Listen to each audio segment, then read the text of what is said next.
Assalamualaikum warahmatullahi wabarakatuh. Welcome back to my channel Nasa Umi Karanganyar. Di channel ini kalian bisa mendapatkan video tutorial, promosi dan kegiatan. Jangan lupa follow media sosialku ya. Halo, balik lagi kita mau read aloud. Kali ini buku Harry Potter 6. Asli dari Bloomsbury, jadi bahasa Inggris. Kita mulai baca chapter 1. Okay. The Dark Lord Ascending. The two men appear out of nowhere, a few yards apart in the narrow, moonlit lane. For a second, they stood quite still, once directed at each other's chest. Then, recognizing each other, they stowed their wands beneath their coats and started walking briskly in the same direction. "News?" asked the taller of the two. "The best," replied Severus Snape. The lane was bordered in the left by a wild, low-growing brambles, on the right by a high, neatly manicured hedge. The men's long cloaks flapped around their ankles as they marched. "Though I might be late," sighed Lexley, his blue features sliding in and out of sight as the branches of overhanging tree through the moonlight. "It was a little trickier than I expected, but I hope he will be satisfied. You sound confident that your reception will be good?" Snape nodded, but did not elaborate. They turned right into a wide driveway that led off the lane. The high hedge curved with them, running off into the distance beyond the pair of impressive iron gates barring the main way.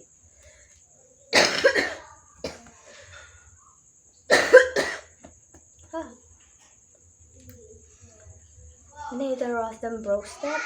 In silence, both raised their left arm in a kind of salute and passed straight through, as though the dark metal were smoke. The your hands moved the sound of the men's footsteps. There was a rustle somewhere to their right. Yaxley drew his wand again, pointing it over his companion's head. But the source of the noise proved to be nothing more than a pure white peacock, struggling majestically along the top of the head. "He always did himself well, Lucius." "Peacock." Yaxley threw his wand back under his coat with a snort. A handsome manor house grew out of the darkness at the end of the straight drive, like glinting in the diamond-paned downstairs windows. Somewhere in the dark garden beyond the hedge, a fountain was playing. Gravel crackled beneath their feet as Snape and Yaxley sped toward the front door, which swung inwards at their approach, though nobody had visibly opened it. The hallway was large, dimly lit, and sumptuously decorated, with a magnificent carpet covering most of the stone floor. The eyes of the pale-faced portraits on the wall followed Snape and Yaxley as they strode past. The two men halted at a heavy wooden door leading into the next room, hesitated for a space of a heartbeat. Then Snape turned the bronze handle. The drawing room was full of silent people sitting at a long and ornate table. The room's usual furniture had been pushed carelessly off against the walls. Illumination came from a roaring fire beneath a handsome marble mantelpiece, surmounted by a gilded mirror. Snape and Yaxley lingered for a moment on the threshold. As their eyes grew accustomed to the lack of light, they were drawn upward to the strangest feature of the scene, an apparently unconscious human figure hanging upside down over the table, revolving slowly as if suspended by an invisible rope and reflected in the mirror and in the bare polished surface of the table below. None of the people seated underneath this singular sight was looking at it except for a pale young man sitting almost directly below it. He is unable to prevent himself from glancing upward every minute or so. Yaxley sniffed, said a high, clear voice from the head of the table. "You were very nearly late." The speaker was seated directly in front of the fireplace, so that it was difficult at first for the new arrival to make out more than his silhouette.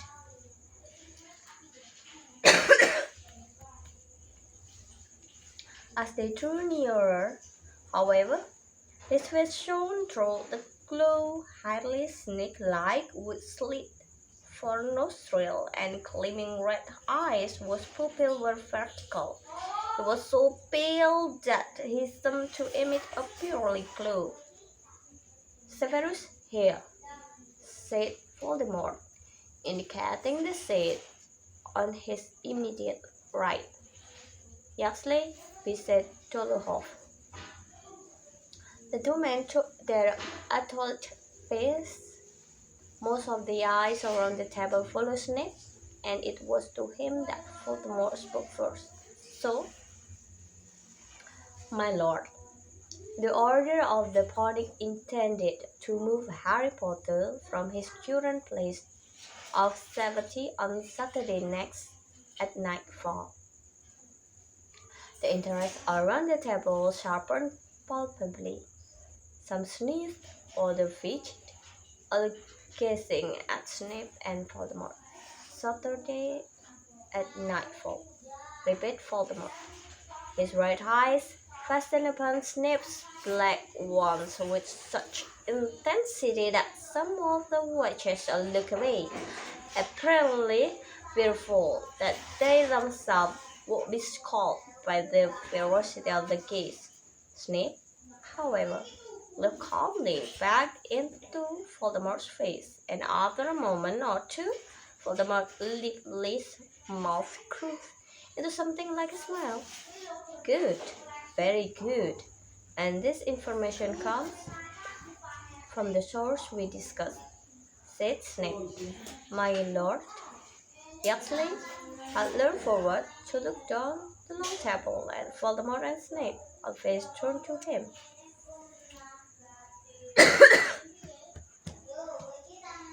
"My lord, I have heard differently." Yaxley waited, but Voldemort did not speak, so he went on. "Doubtless, the Auror let slip that Potter will not be moved until the 13th, the night before the boy turns 17. Snape was smiling. "My source told me that there are plans to lay a false trail. This must be it.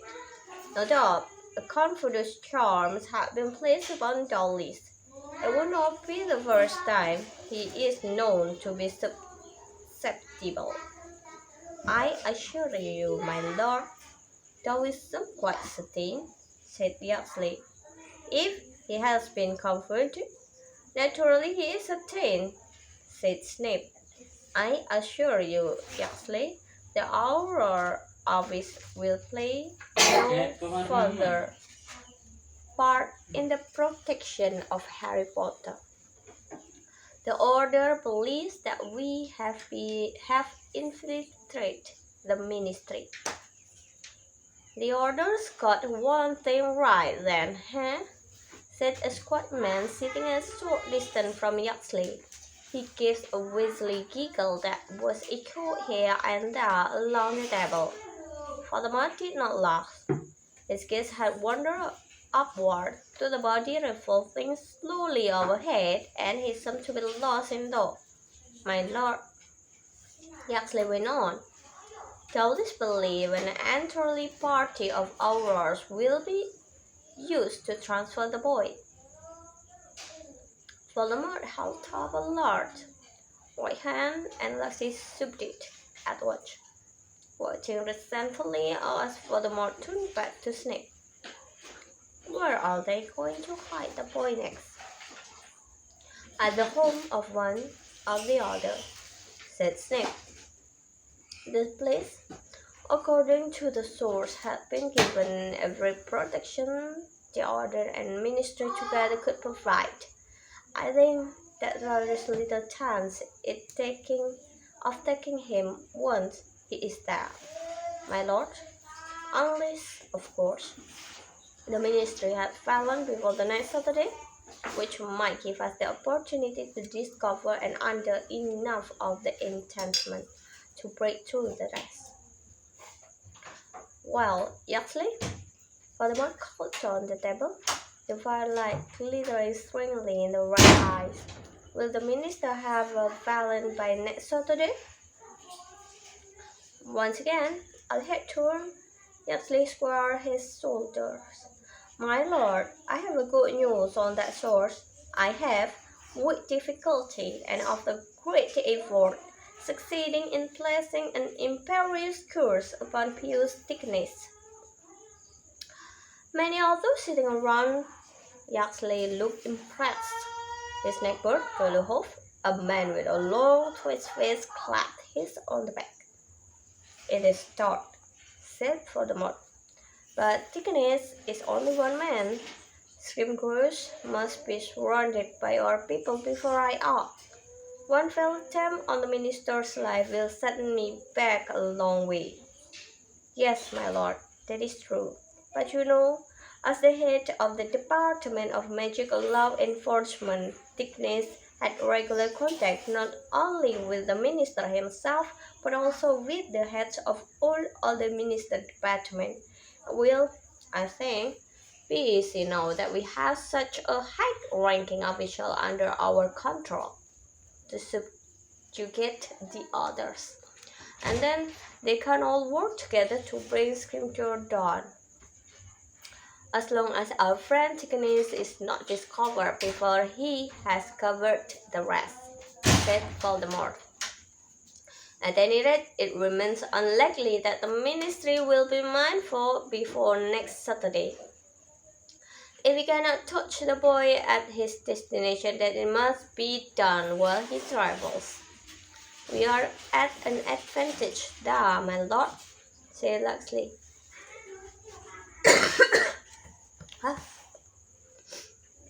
Who seemed determined to receive some portion of approval.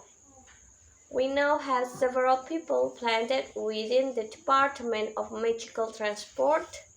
If Potter apparatus or uses the flow network, we shall know immediately. He will not do either, said Snape. The Order is eschewing any form of transportation that is controlled or regulated by the Ministry. They mistrust everything to do with the place. All the better, said Voldemort. He will have to move in the open, easier to take by far. Again, Voldemort looked up at the slowly revolving body as went on. I shall attend to the boy in person.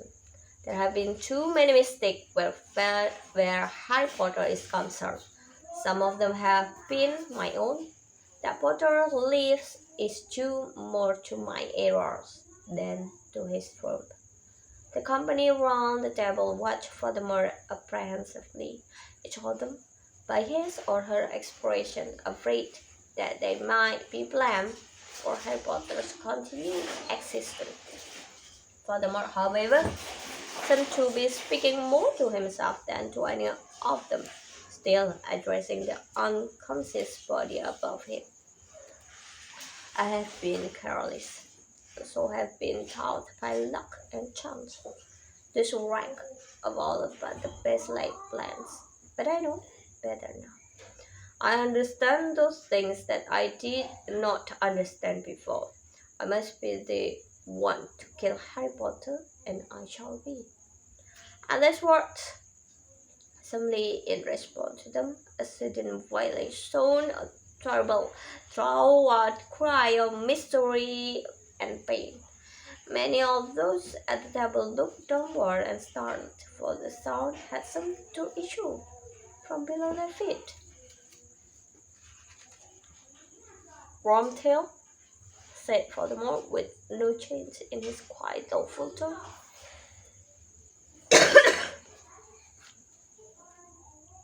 And without removing his eyes from the revolving body above.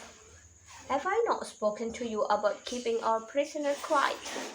Yes, my lord, captured a small man halfway down the table, who had been sitting so low in his chair that it had appeared at the first glance to be unoccupied.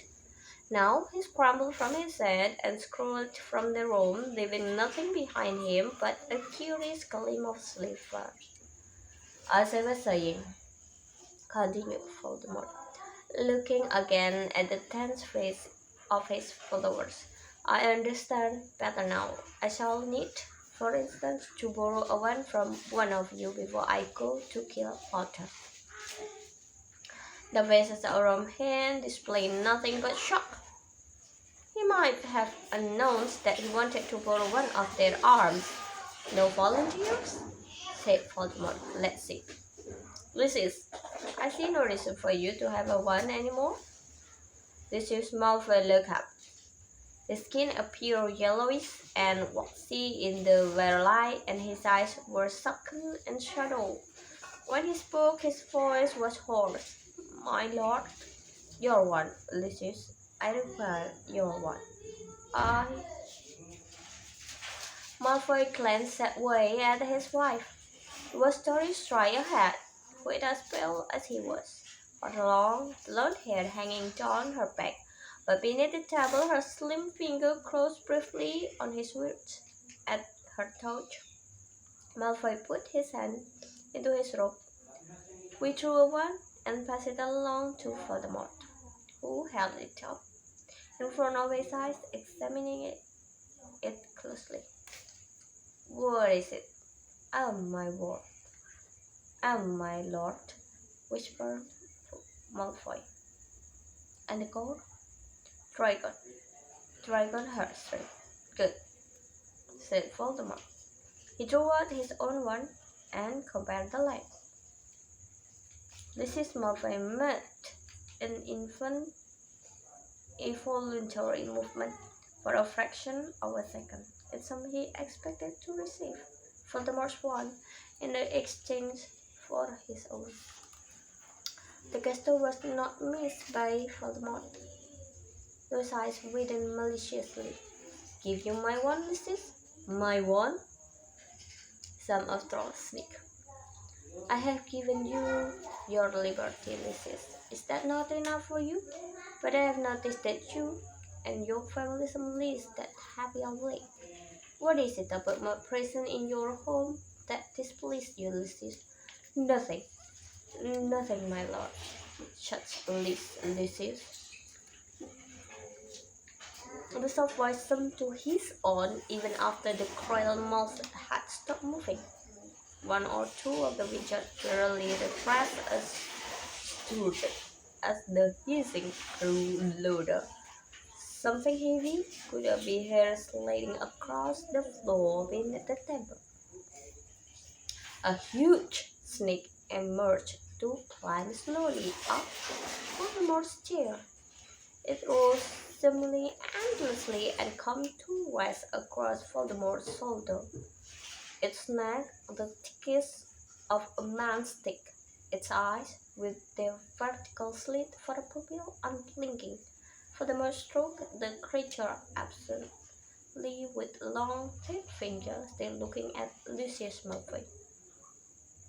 Why do the Malfoys look so unhappy with their lot? Is my return, my rise to power, not the very thing they professed to desire for so many years? Of course, my lord, said Mrs. Malfoy.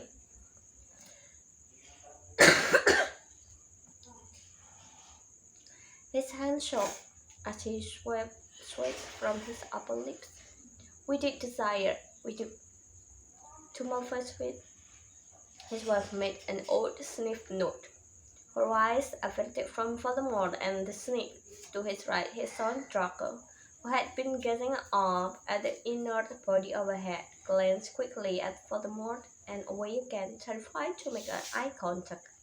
My lord, said a dark woman halfway down the table, her voice constrict with emotion. It is an honor to have you here in our family's house. There can be no higher pleasure. He sat beside her sister, as unlike her in looks, with her dark hair and heavily lit eyes, as she was in bearing and demeanor, where Narcissa sat rigid and impassive. Bellatrix leaned toward Voldemort, for Mary Watts could not demonstrate her longing for closeness. No higher pleasure, repeated Voldemort. His head tilted a little to one side as he considered Bellatrix. That means a great deal, Bellatrix from you. Her face flooded with colors, her eyes welled with tears of delight. My lord knows I speak nothing but the truth. No higher pleasure, even compared with the happy event that I hear has taken place in your family this week. He stared at him, her lips parted, evidently confused. I don't know what do you mean, my lord. I'm talking about your niece, Bellatrix, and yours, Lucius and Narcissa. She has just married the firewolf, Remus Lupin. You must be so proud. There was an eruption of cheering laughter from around the table. Many leaned forward to exchange playful looks. A few thumped the table with their fists. The great snake, disliking the disturbance, opened its mouth wide and hissed angrily, but the Death Eater did not hear it, so jubilant were they at the Bellatrix and Malfoy's humiliation. Bellatrix's face, so recently flushed with happiness, had turned an ugly, blotchy red. She is no niece of ours, my lord, she cried over the outpouring of mirth. We, Narcissa and I, have never set eyes on our sister since she married the mudblood. This brat has nothing to do with either of us, nor any peace she marries. What say you, Draco? Asked Voldemort, and though his voice was quick, it carried clearly the catcall and cheer. Will you babysit the cubs? The hilarity mouthed Draco Malfoy looked in terror at his father, who was staring down into his own lap, then caught his mother as he shook her head almost imperceptibly, then resumed her own deadpan stare at the opposite wall. Enough, said Voldemort, stroking the angry snake. Enough. And the laughter died at once. Many of our oldest family trees become a little diseased over time, he said, as Bellatrix gazed at him breathlessly and imploring. You must prune yours, must you not, to keep it healthy? Cut away those bars that threaten the health of the rest. Yes, my lord, whispered Bellatrix, and her eyes swam with tears of gratitude again. At the first chance. You shall have it, said Voldemort, and in your family, so in the world. We shall cut away the crackle that infects us until only those with a true blood remain. Voldemort raised Lucius Malfoy's wand, pointed it directly at the slowly revolving figure suspend it over the table, and give it a teeny flick. The figure came to life with a groan and began to struggle against invisible bonds. "Do you recognize our guest, Severus?" asked Voldemort. Snape raised his eyes to the upside-down face. All the Death Eaters were looking up at the captive now, as though they had been given permission to show curiosity. As he refused to face the firelight, the woman said in a cracked and terrified voice, "Severus, help me!" "Oh, yes," said Snape, as the prisoner turned slowly away again. "And you, Draco?" asked Voldemort, stroked the snake's nose with his one free hand. Draco shook his head jokingly. Now that the woman had woken, he seemed unable to look at her anymore.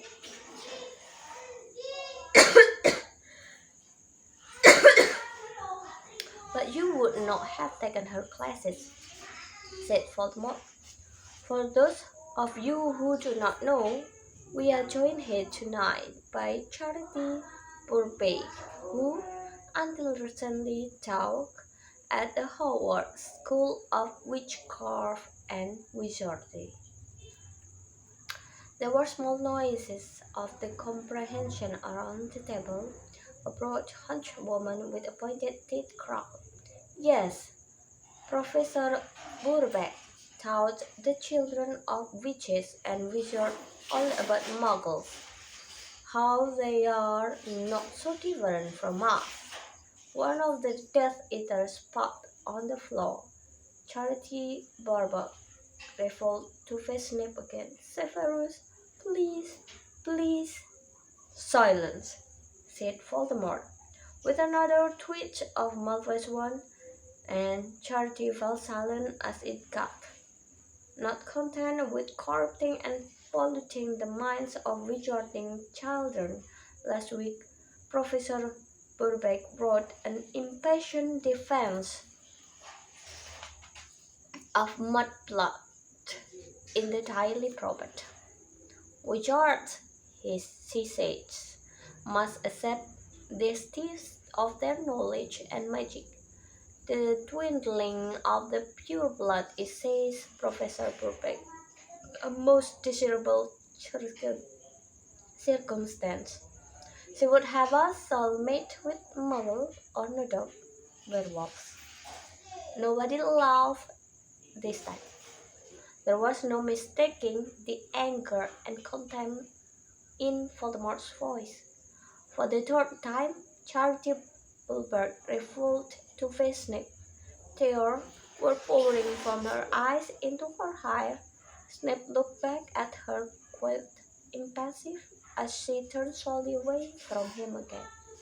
Avada Kedavra. The flash of green light illuminated every corner of the room. Charity fell with a resounding crash onto the table below, which trembled and cracked. Several other Death Eaters leaped back in their chairs. Draco fell out of his onto the floor. "Dinner, Nagini," said Voldemort softly, and the great snake swayed and slithered from his shoulders to the polished wood. Oke, itu tadi cerita rapat pertamanya si Voldemort, ngumpulin terus bahas tentang perpindahannya Harry Potter bakal mau dipindahin. Nah, bahas ada 2 isu tadi, bilangnya Saturday, yang satu bilangnya kapan lagi, jadi beda gitu. Oke, kalau tadi banyak batuknya, maaf ya. Banyak gak jelasnya, maaf ya, lagi ya gitulah. Terima kasih, bye bye, see you next time. Jangan lupa di like, komen, dan subscribe, karena subscribe itu gratis. Bye bye.